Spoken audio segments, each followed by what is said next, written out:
Hello বন্ধুরা, বাবার যারা ভিডিওর দর্শক, বন্ধুদের ভিডিও ভালো করে দেওয়া যাচ্ছে না, তা আমি কিছু চেষ্টা করছি, খারাপ যাই হোক বুঝে যাওয়ার মতো দিয়ে দিচ্ছি। আমি ভস্তিকা কপালপতি বললাম, 1 নম্বর ভস্তিকা, 2 নম্বর কপালপতি। আজকের ভিডিও থাকবে বাহ্যিক প্রাণায়াম। 3 নম্বর বাহ্যিকের দুটো আছে, একটা রেচক, একটা পুরো। রেচক বলতে কি, শ্বাসটা পুরো বের করে দিয়ে পেটটা পুরো খালি করে দেবো, পেটটা খালি করে ভেতর দিকে টেনে রাখবো এবং পায়খানা দাঁতটা টেনে নেবো। লাভটা পরে বলছি, আমি তখন দেখিয়ে দিচ্ছি একবার। শ্বাসটা প্রথমে পুরো ছেড়ে দিলাম, পেটটা ভেতরে টেনে নিলাম, যতটা পারলাম টেনে নিয়েছি। সুতরাং টেনে চাপ করলাম, কোমরটা একটু কাজ করলাম, শ্বাসটা এখানে ছেড়ে পেট খালি করে শ্বাস ছেড়ে দিয়েছি, শ্বাস আর পড়ছি না, পেটটা খালি করে রাখছি, পায়খানাটা টেনে নিলাম। আবার যখন না বললাম, ধীরে ধীরে শ্বাসটা আস্তে আস্তে ধরে নিলাম। এটা যার যেমন টাইম হবে, মিনিমাম তো 3বারই করবেন, যে করবে 5বার কম করে করা উচিত, 3বারও কম করে করবেন। এবার আমি আরেকবার দেখেছি দেবো। তাহলে শ্বাসটাকে প্রথমে পুরো ছেড়ে দিলাম নাকের সাহায্যে, পেটটা খালি করে নিলাম,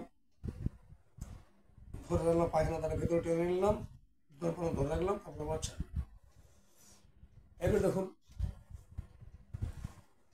এই রেচকের যেটা অর্থাৎ বাহ্যিক প্রাণায়াম করলাম, রেচক। বাহ্যিকের দুটো, রেচক একটা কুম্ভ। আগে রেচকটা বলে দিই, পরে কুম্ভটা আবার আরেকটা ভিডিওই বলে দেবো। রেচক প্রস্টেট গ্রন্থির জন্য সব থেকে ভালো ব্যায়াম, কারণ বয়স হলে প্রস্টেট গ্রন্থি ডিস্টার্ব হয়, কারণ পেশাব টুকটুক করে পড়ে এগুলো। রেচক এবং 100 বলছি রেচক।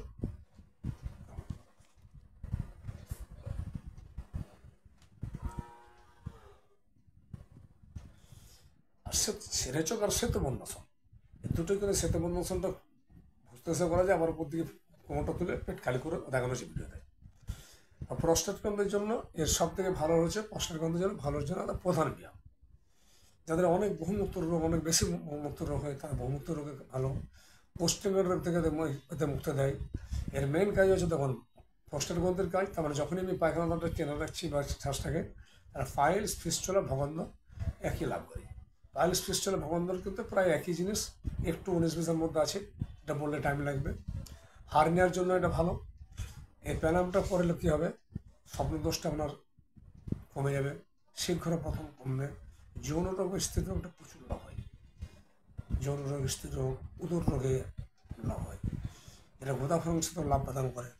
এমনকি এর দ্বারা যে জঠরাং, যারা মেয়েদের জন্য জঠরাগ্নি, যেখানে বাচ্চাটা এই জঠরাগ্নি অর্থাৎ বাচ্চার ঘরটা প্রদীপ্ত হয়, তার জন্য এই আসনটা করতে পারি।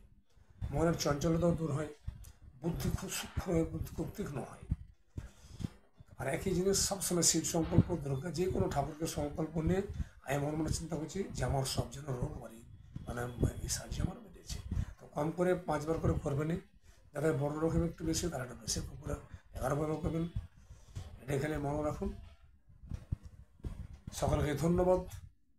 আমি এটা একটা প্যানেলে বাজি বা রেচকটা বললাম, আমি পরের ভিডিওতে পুরোটা বলব।